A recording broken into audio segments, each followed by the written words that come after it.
Hello बच्चों, जो science and innovation में रुचि रखते हो उनके लिए आ गया है और एक प्लेटफॉर्म जिसमें आप रजिस्ट्रेशन कर सकते हो और पार्टिसिपेट कर सकते हो। वो है आपका इंस्पायर अवार्ड मानक 2026-27। ये जो इंस्पायर अवार्ड है बच्चों, it is a very nice initiative by department of science and technology, government of India. So see ये जो वीडियो मैं बना रही हूँ, इस वीडियो में मैं कुछ की फीचर्स बताऊंगी जो कि बहुत सारे बच्चे इसके बारे में जानते नहीं है। देखो, जो अक्सर क्या होता है, जब आपका सिलेक्शन हो जाता है फर्स्ट लेवल पे यानी डिस्ट्रिक्ट लेवल पे सिलेक्शन होने के बाद आपको आपका प्रोटोटाइप को डेवलप कराने के लिए आपको सीड फंड मिलता है 10,000 रुपीज़ की। और आप सोचते हो कि इतना ही इसका अवार्ड मनी है। No, that is not the end. ठीक है, तो मैं आज इस वीडियो में इसके अलावा और एक बात भी बता दूं आप लोगों को कि हर साल इंस्पायर अवार्ड मानक के लिए जो प्रोजेक्ट बनाया जाता है ना, that is based on some sub themes, जिसको कि हम हमेशा नज़रअंदाज कर देते हैं और प्रोजेक्ट सिलेक्ट ना होने पर दुखी हो जाते हैं। तो मैं आज आपको बताऊंगी इंस्पायर अवार्ड मानक का फायदा क्या है। जब आप नेशनल लेवल पे सिलेक्ट हो जाते हो तो उसका फायदा क्या होता है, और दूसरी बात मैं आपको सबसे जो अहम बात है कि किन किन सब थीम पर हम काम कर सकते हैं और इसमें हमको क्या करना चाहिए और क्या नहीं करना चाहिए, ये हम आपको बताएंगे। ठीक है, तो चलिए शुरू करते हैं वीडियो। अच्छा, यहाँ एक कोटेशन के साथ मैं शुरू करूँगी। एक कोट करना चाहूँगी, innovation begins with curiosity and observation. तो ये तो आपको सबको पता है बच्चों, आप इतना प्रोजेक्ट कर चुके हैं, इससे पहले एनसीएससी का आ चुका है, इस एनसीएससी का वीडियो भी मैं बना चुकी हूँ। आपको इस वीडियो के नीचे एनसीएससी का मैंने 5 वीडियो बनाया है, 5 वीडियो का मैं डिस्क्रिप्शन में आपको लिंक दे रही हूँ। And if you are interested to participate in NCSC, then you can go through those videos and you can participate. Okay, तो देखो अभी बच्चों, इंस्पायर अवार्ड मानक क्या है, what is your meaning of inspire award Manak. Manak का मीनिंग क्या है? The meaning of Manak is million minds augmenting national aspirations and knowledge. तो ऐसा क्यों नाम दिया गया?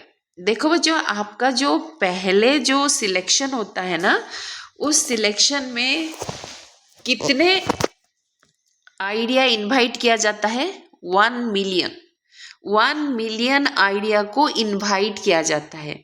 कुछ स्पेसिफिक नंबर के ही पार्टिसिपेंट्स इसमें रजिस्ट्रेशन कर सकते हैं हर स्कूल से, और सारे मिलाकर आपका 1 मिलियन पार्टिसिपेंट्स होते हैं। इसीलिए इसका नाम दिया गया है million minds augmenting national aspirations and knowledge.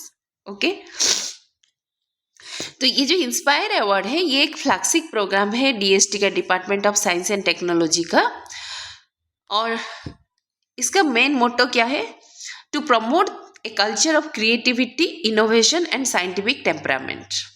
Okay, and it aims to identify and encourage the young talented students to pursue career in science and research. ये देखो, ये पॉइंट बहुत ही इंपॉर्टेंट है, मैं आपको इंडिविजुअली समझाऊंगी बच्चों।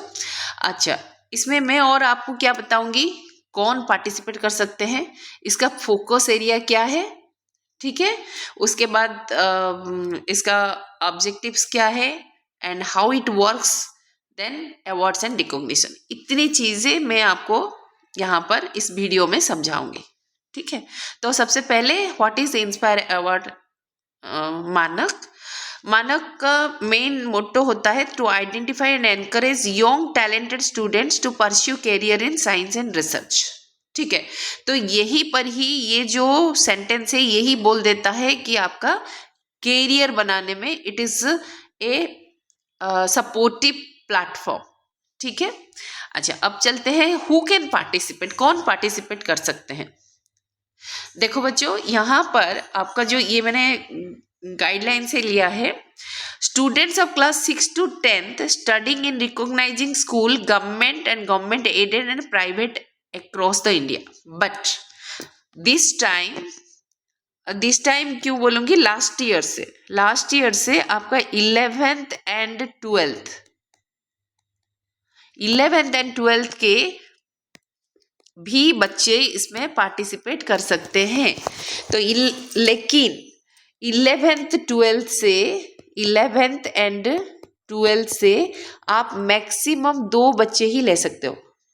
तो मैं यहाँ पर सजेस्ट करूँगी कि 12th के बच्चे इसमें पार्टिसिपेट ना करें, इसमें सिर्फ 11th के बच्चे पार्टिसिपेट करें, क्योंकि मेरा एक बच्चा 2024 में उसका सिलेक्शन हुआ डिस्ट्रिक्ट, देन स्टेट, देन अभी नेशनल में वो पार्टिसिपेट करने जा रहा है। अब देखिए 26 हो गया, 2026 हो गया, अभी तक वो नेशनल कंपटीशन के लिए वेट कर रहा है। मीन्स जो लास्ट फाइनल राउंड होता है जिसमें 1000 पार्टिसिपेंट्स पार्टिसिपेशन करते हैं और उसमें से 60 बेस्ट प्रोजेक्ट को सिलेक्ट किया जाता है, वो अभी तक कंप्लीट नहीं हुआ। So that child was that time 2024 में क्लास 8th में था, अभी क्लास 10th में आके पहुंचा है, लेकिन उसका फाइनलाइजेशन नहीं हुआ। तो इसीलिए मैं सजेस्ट करूंगी कि क्लास 11th के बच्चों ही पार्टिसिपेट करें और 12th के बच्चे पार्टिसिपेट ना करें। ठीक है, दूसरी बात है, अभी लास्ट ईयर मेरा 11th का एक बच्चा सिलेक्ट हुआ है, लेकिन अभी तक उसका प्रोटोटाइप डेवलप कराने के लिए सीड फंड 10,000 रुपीज़ मिल चुका है, बट SLEPC अभी तक नहीं हुआ है। So I don't know why this is taking so much of time since 2 years। Last 2 years से इतना टाइम क्यों हो रहा है समझ में नहीं आ रहा है, लेकिन उससे पहले जब भी होता था तो बहुत जल्दी जल्दी हो जाता था। ओके, एनीवेज, बट मैं सजेस्ट करूँगी 11th class and below should participate. ठीक है, एंड इसका मेन ऑब्जेक्टिव जैसे मैंने आपको बताया, identify and nurture the talent among the school students. ये एक प्लेटफॉर्म है जो आपको आपके टैलेंट को, जो साइंटिफिक टैलेंट है, साइंटिफिक टेम्परामेंट है, उसको नर्चर करने के लिए ये एक प्लेटफॉर्म है। देन आपका जो ओरिजिनल थिंकिंग एंड इनोवेशन होता है उसी को ही प्रायोरिटी दिया जाता है, उसी को ही सिलेक्शन किया जाता है।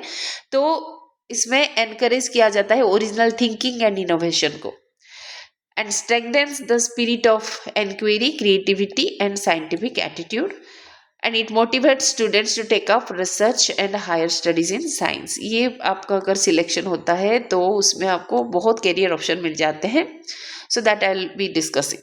ठीक है, तो बस यही इसी स्लाइड में मैं थोड़ा हाईलाइट कर रही हूँ कि आपका लास्ट ईयर से ये बना दिया गया है कि क्लास 11th एंड 12th के बच्चे पार्टिसिपेट कर सकते हैं, मैक्सिमम अप टू 2 स्टूडेंट्स, उससे ज़्यादा इसमें पार्टिसिपेट नहीं कर सकते। बट मैं आपको सजेस्ट करूँगी 12th के बच्चे ना करें, ओनली 11th के बच्चे करें। ठीक है, ओके। अच्छा, इसका फोकस एरिया क्या होता है, किसके ऊपर ज़्यादा फोकस दिया जाता है? देखो, hands on science activities, innovative ideas and solutions, modeling and prototype, then working model, indigenous knowledge, environment and society, any other areas of science and technology। ठीक है, इसका मेजर फोकस एरिया जो होता है, आप हैंड्स ऑन साइंस एक्टिविटीज़ का मतलब ये नहीं कि आप जो लैब में करते हो या फिर क्लास में जो छोटे मोटे एक्टिविटीज़ करते हो, that is not, that should be leading to any innovation.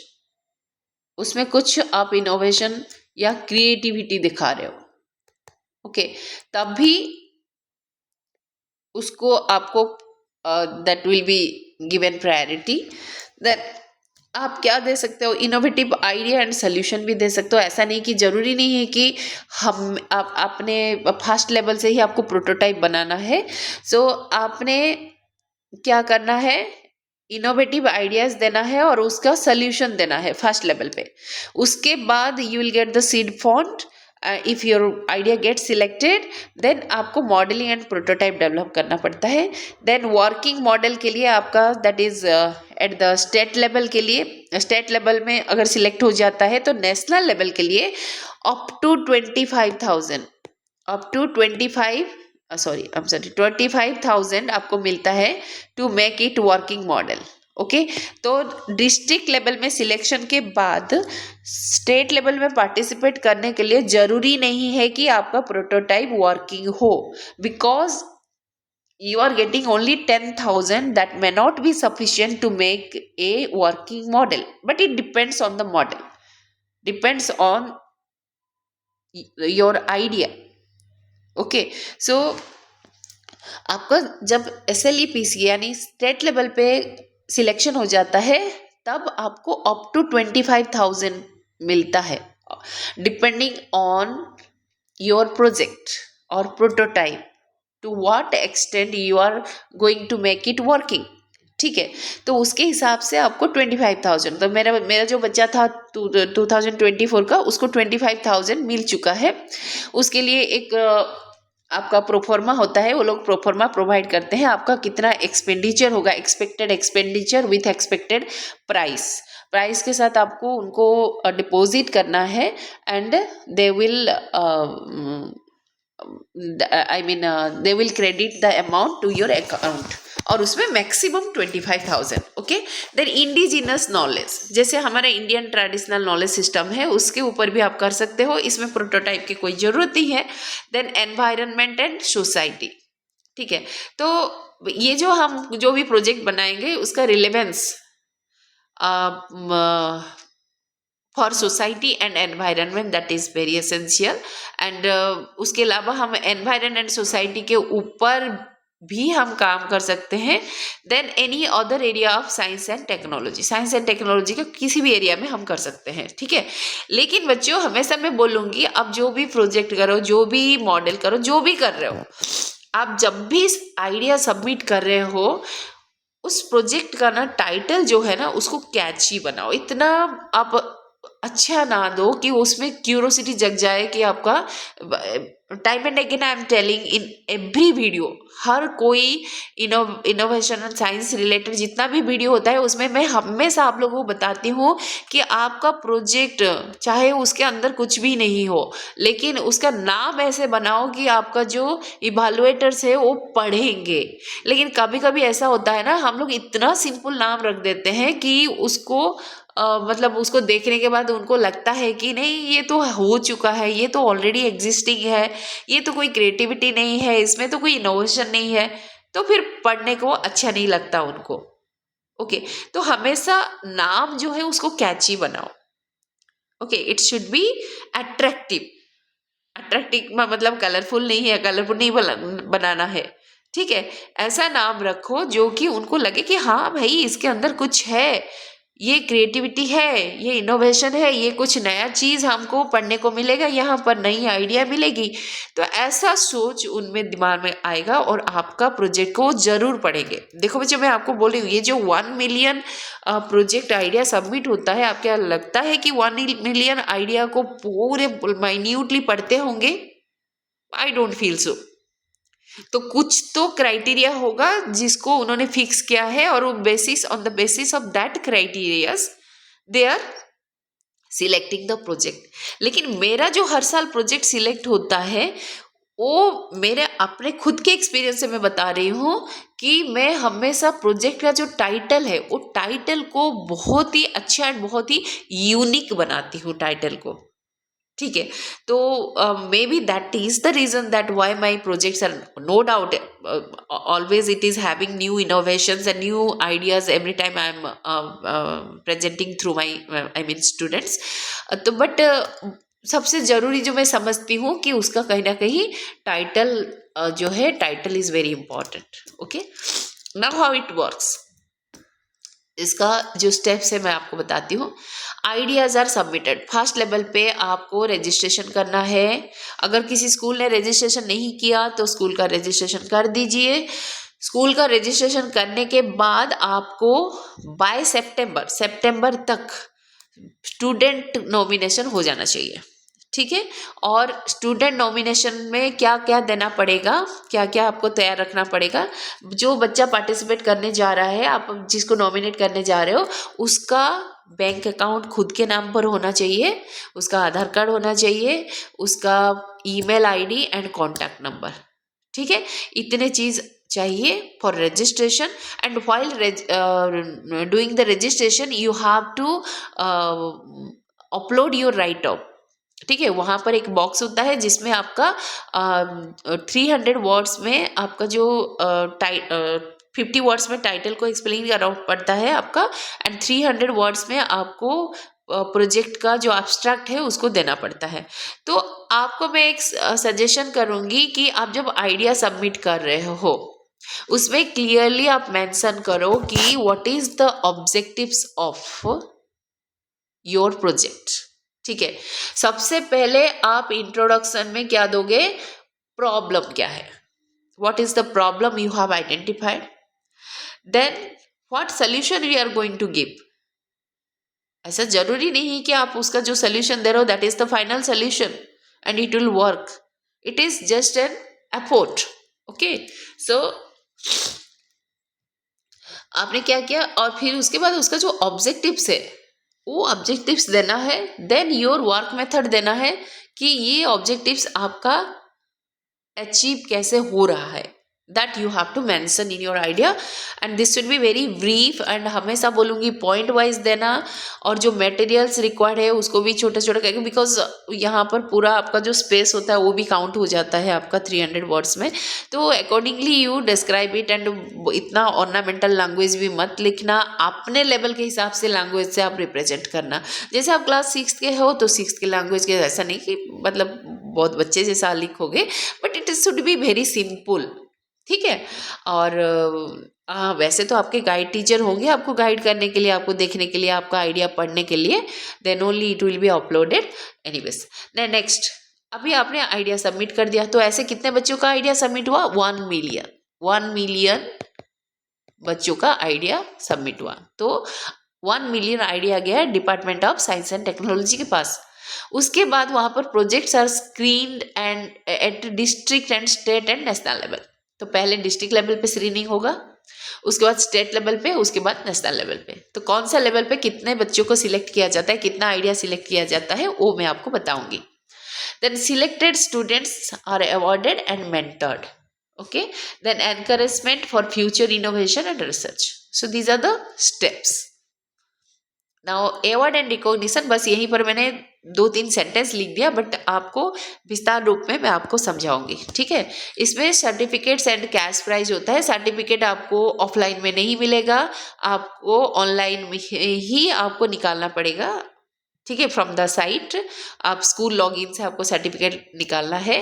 Then national level exhibition होता है for best ideas and models. जो last 60 ideas, the best, the winners जिसको हम बोलते हैं, उनके लिए ना नेशनल लेवल एग्जीबिशन होता है। And mentoring and guidance from expert. आपका प्रोटोटाइप को डेवलप कराने के लिए आपको एक्सपर्ट्स की गाइडेंस दी जाती है, मेंटरिंग दी जाती है। कोई भी हायर इंस्टीट्यूशन, इंक्यूबेशन सेंटर भी प्रोवाइड की जा सकती है। बट पता नहीं, मेरे बच्चों को इस बार उन्होंने ऑनलाइन में ही गाइड कर दिया, बट कोई इंक्यूबेशन सेंटर के साथ उसको अटैच नहीं किया। बट प्रीवियसली वेरेज मेरे बच्चों को जैसे आइजर के साथ उसको अटैच किए थे, but I don't no this time उन्होंने ऑनलाइन ही कर दिया, ऑनलाइन ही उसको गाइड कर दिया, बट उसको जैसे फिजिकल मोड पे उसको कोई गाइडेंस नहीं दिया, ओके। एनीवे, देन नाउ इसमें क्या क्या क्राइटेरिया को बेसिक क्राइटेरिया के बेसिस पे सिलेक्शन की जाती है, ठीक है। एक है, सबसे पहला है आपका originality. This is very very very, this idea should be original. ऐसा नहीं कि आपने कहीं से ढूंढ के लिख लिया, ऐसा नहीं है, ठीक है। Then novelty. नोवेल्टी क्या होता है, ये आइडिया यूनिक होना चाहिए and different from the known concept. अभी जितना कंसेप्ट हम जानते हैं एग्जिस्टिंग कंसेप्ट से या फिर जो सोल्यूशन है, जो प्रॉब्लम का सोल्यूशन है एग्जिस्टिंग सोल्यूशन, उससे पूरी तरह अलग है। ठीक है, और आपको जो लास्ट स्टेप में जो आपका पेटेंटिंग होता है या फिर आपको जो भी फंड मिलता है, जो भी अवार्ड मिलता है, that is exclusively for the novelty. Novelty के लिए मैक्सिमम आपका मिलता है। ठीक है, then scientific basis, the idea should be based on the scientific principles, this is very important. Then utility, the idea has a must be having some practical use। ऐसा नहीं कि हमने कुछ solution दे दिया जो कि feasible नहीं है, ठीक है, उसका applicability नहीं है। then social impact, it should have a social benefit, potential social benefit। Okay और जो कि पूरा सोसाइटी में कोई इम्प्रूवमेंट के लिए आपका सोल्यूशन काम कर रहा होगा। देन एनवायरनमेंट, जो कि ऐसा आइडिया आप दे रहे हो जिससे कि आपका एनवायरनमेंट को कोई हार्म नहीं हो रहा है, rather it is protecting the environment. ठीक है, अगर ठीक है प्रोटेक्ट नहीं भी कर रहा है तो एनवायरनमेंट को हार्म नहीं कर रहा है। So it is giving more importance to the protection and sustainability of the environment. Then सबसे जो लास्ट है that is feasibility. Okay, feasibility मतलब क्या है? हमारे पास जितना रिसोर्स है उस रिसोर्स के साथ अगर हम अपने गोल को अचीव कर लेते हैं या फिर हम जो सोल्यूशन दे रहे हैं वो हमारे रिसोर्स के लेवल का होना चाहिए। ऐसा नहीं कि हमारे पास वो रिसोर्स ही नहीं है, हम कोई जो चांद से या फिर स्पेस से कोई सामान लाएंगे, हम ऐसा करेंगे। So this type of idea will not work because this is not at all feasible, ये फिजिबल है ही नहीं। ओके नाउ अभी देखो आपका, मैं आपको बोल रही थी ना आप कौन कौन सा फील्ड पे कर सकते हो। तो इस टाइम का जो सब थीम है आपको बता देती हूँ। हर साल कुछ कुछ सब थीम होता है जो कि हिडन होता है, हम देखते नहीं है, गाइडलाइन में होता है, हम पढ़ते भी नहीं है। तो इस बार का ये पेज आप जरूर देखना बच्चों। इसको एग्रीकल्चर सबसे पहला है, फील्ड है agriculture, then health, water, energy, AI artificial intelligence, robotics, waste management and education.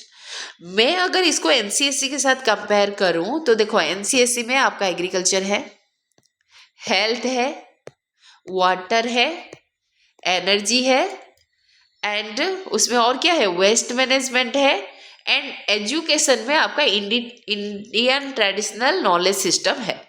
तो बस आपका जो आर्टिफिशियल इंटेलिजेंस एंड रोबोटिक्स ये दोनों को छोड़ के बाकी सारे एनसीएससी में है। ठीक है, तो आप एक काम कर सकते हो कि एनसीएससी के लिए जो प्रोजेक्ट आप सबमिट कर रहे हो उस प्रोजेक्ट को थोड़ा सा मॉडिफाई करके उसका एम्स एंड ऑब्जेक्टिव्स को थोड़ा सा चेंज करके you can put it in this platform also. ठीक है, तो याद रखो बच्चों इस बार का जो सब थीम है that is related to agriculture, health, water, energy, artificial intelligence, robotics, water management, waste management and education. Okay now अभी आपका टाइमलाइन एंड सिलेक्शन का प्रोसेस मैं बता देती हूँ आपको। स्टेज 1 में पहले स्कूल नॉमिनेट करेगा। ओके एंड सबसे पहले तो स्कूल में एक आइडिया बॉक्स होना चाहिए। उस आइडिया बॉक्स में बच्चे अपना आइडिया डालेंगे। Then there will be a team of jury members at the school level only who will select the best ideas. ठीक है, और स्कूल में सेक्शन के हिसाब से, क्लास के हिसाब से आपको नॉमिनेशन फिक्स कर दिया जाता है कि ये स्कूल में अगर इतना क्लासेस है, इतना सेक्शन है तो इतने बच्चे को वो नॉमिनेट कर सकते हैं। ठीक है, तो मैक्सिमम आप 5 नॉमिनेट कर सकते हैं including 2 from class 11th and 12th। Okay, उनके लिए अलग से नहीं है। अभी स्कूल से नॉमिनेशन होने के बाद डीएसटी के पास 1 मिलियन आइडिया चला जाता है। उस 1 मिलियन आइडिया जो गया वो सिलेक्शन डायरेक्ट आपका डीएसटी नहीं करेगा, पहले आपका डिस्ट्रिक्ट लेवल पे सिलेक्शन होगा। ठीक है। सो डिस्ट्रिक्ट लेवल में आपका जो एग्जीबिशन एंड स्कूल लेवल पे नॉमिनेट करने के बाद आपका DLEPC यानी district level exhibition and project competition होगा।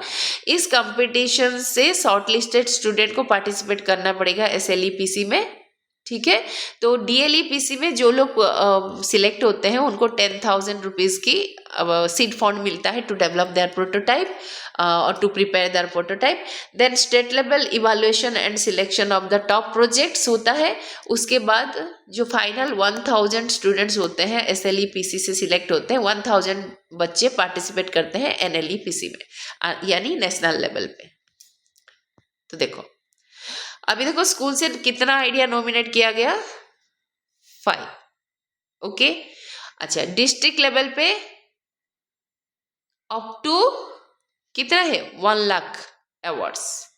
1 लाख बच्चों को डिस्ट्रिक्ट लेवल पे सिलेक्ट किया जाता है और 1 लाख बच्चों को 10,000 रुपीज दिया जाता है। ठीक है, उसके बाद ये 1 लाख बच्चे 1 मिलियन आइडिया से 1 लाख बच्चे जो है वो पार्टिसिपेट करते हैं SLEPC में। SLEPC में कितने सिलेक्ट होते हैं आपका 10,000। फिर उसमें ये जो 10,000 में से उसमें से सिलेक्ट किया जाता है 1,000 फॉर NLEPC। ठीक है, NLEPC में आपका 1,000 up to 1,000 not more than that 1,000 project participate करते हैं, जिसमें से कि बेस्ट 60 को सिलेक्ट कर दिया जाता है and they are recognized as the national winners. ठीक है, ये होता है टॉप 60 प्रोजेक्ट्स एंड इनको जो बेनिफिट्स मिलते हैं वो मैं आपको बताऊंगी। ये जो 60 top that is top projects होते हैं। ठीक है, सो ये हो गया। अच्छा मैं आपको बता दूं, ये selection after selection at the state level when the students are going to participate at the national level, जो 1,000 बच्चे आपका नेशनल लेवल पे पार्टिसिपेट करेंगे उन्हीं बच्चों को अप टू 25,000 की सीड फंड मिलती है to make their prototype working. Okay, और यहाँ पर मेंटरशिप गाइडेंस दिया जाता है, कोई इंक्यूबेशन सेंटर के साथ भी उनको अटैच कर दिया जाता है। ओके, नाउ कम टू और ये जो टॉप 60 नेशनल विनर्स मैंने बोला जो लास्ट स्टेप में, उनको क्या क्या बेनिफिट्स मिलते हैं आप देखो। सबसे पहला तो है आपको नेशनल रिकॉग्निशन मिलेगा। Okay, and they will be receiving award during a national level ceremony। DST के द्वारा ऑर्गेनाइज हुआ कोई भी एक नेशनल सेरेमनी में उन्हीं बच्चों को अवार्ड दिया जाएगा, उनको फेलिसिटेट किया जाएगा। देन उनको फाइनेंशियल सपोर्ट कर दिया जाएगा प्रोटोटाइप को और डेवलप कराने के लिए। ठीक है, ऐसा नहीं कि आपका प्रोटोटाइप जो वो सिलेक्ट हो गया बेस्ट 60 में that is the final prototype, नहीं, उसको और सपोर्ट दिया जाएगा to develop and refine the innovative prototype. Okay, उसके बाद आपका ये कौन डेवलप कराएगा, DST। Okay, and then national innovation foundation, ये दोनों कोलैबोरेशन में उसको गाइडेंस प्रोवाइड करेंगे। देन मेंटरशिप बाय एक्सपर्ट्स, आपका जो प्रोटोटाइप डेवलप होगा क्या ऐसे हो जाएगा, आपको मेंटरशिप प्रोवाइड किया जाएगा। बड़े बड़े साइंटिस्ट, इंजीनियर्स, इनोवेटर्स, आप they will be providing you mentorship. Then advanced innovation opportunity, तो आपको higher level innovation and incubation programme जो होता है बड़े बड़े इंस्टीट्यूट्स के, IITs के, उसमें आपको पार्टिसिपेट करने के लिए अपॉर्चुनिटी मिलेगा। क्योंकि अभी आपका जो प्रोजेक्ट है ना, आपका जो प्रोटोटाइप है वो रिफाइंड हो चुका है, एडवांस हो चुका है, तो now you can easily participate and there is a chance of getting selected. Even you can show, even if you showcase your prototype in such festivals or such exhibitions, sometimes the big companies they purchase your ideas. Okay, so it is up to you whether you will patent in your name or you will sell it. Okay, then you get a next national exposure. Okay, you can showcase your innovations before eminent scientists, policymakers and academicians. Next innovation ecosystem access. अभी आपने देखो एक innovation कर दिया तो एक उस community में आप चले जाते हो. ओके, बहुत सारे रिसर्च ऑर्गेनाइजेशन है, बहुत सारे बड़े बड़े साइंटिफिक इंस्टीट्यूशंस हैं, तो अभी आप उनके कम्युनिटी में आप चले जाओगे. सो कहीं ना कहीं ये आपको बहुत ही फायदा देगा. You can make your career in the field of research. ठीक है. देन सर्टिफिकेट्स एंड अवार्ड क्या मिलता है आपको, देखो, you receive national level certificates, trophies, medals and official recognitions from the department of science and technology. ठीक है. Then career inspiration, यही से आपको इंस्पिरेशन मिल जाता है कि आप रिसर्च लाइन में आगे बढ़ोगे. So these are the benefits you are getting. तो सबसे बड़ा बेनिफिट मैं आपको बता रही हूँ बच्चों, आपको आइडिया जो सिलेक्ट हुआ है, आपके आइडिया को government, department of science and technology patent करेगा आपके नाम से. और पैटेंट का मतलब आप समझते हो, पैटेंट मतलब आपका जो आइडिया आपने दिया उसके ऊपर सिर्फ और सिर्फ आपका ही अधिकार है. अगर कोई उस आइडिया को यूज करता है तो आप उसके अगेंस्ट में केस करोगे. ठीक, केस फाइल करोगे तो आप जितना आपका लॉस, क्योंकि देखो कोई आइडिया दिमाग से जनरेट होता है तो it is not a small thing, और इतना हायर लेवल पे सिलेक्शन होता है तो it is not a small achievement. अगर आपको अचीवमेंट को कोई चुरा के ले जाएगा, उसको मार्केट में बेच देगा, तो आप उसको क्या अलाउ कर दोगे, नहीं करोगे ना. तो आपके नाम से अगर वंस ये पैटेंट हो गया, तो अगर किसी ने इसको यूज़ किया, आइदर आप पैटेंट करने के बाद आप अपना आइडिया बेच सकते हो, या फिर यू कैन बी ए, आपका प्रोटोटाइप अगर इतना अच्छा है, कोई मैन्युफैक्चरर के साथ आप डील करके आप उसको आगे बढ़ा सकते हो, मार्केट में एक जगह बना सकते हो अपना. आप साइंटिफिक रिसर्च सेंटर के साथ कोलैबोरेट करके आप अपना प्रोडक्ट बना सकते हो, या तो फिर आप सिंपली अपना आइडिया किसी कंपनी को बेच दो, या फिर कोई रिसर्च इंस्टीट्यूट को बेच दो, मैन्युफैक्चरिंग यूनिट को बेच दो, और करोड़ों में आप पैसा कमाओ. It is up to you. But ये जो पेटेंट करेगा गवर्नमेंट करेगा, आपको पैसा खर्च नहीं करना पड़ेगा, गवर्नमेंट करवा देगा आपको. ठीक है.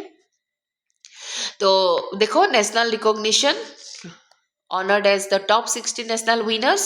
Okay, then financial support, eligible for support for further develop and refining, already I have told you. Then next, mentorship, industry experts, engineer, scientist, innovators आपको मेंटरशिप प्रोवाइड करेंगे. देन एडवांस इनोवेशन अपॉर्चुनिटी, उसको future में आप innovation, that as I said, आप एक community में चले जाओगे जो कि रिसर्च कम्युनिटी. ठीक है.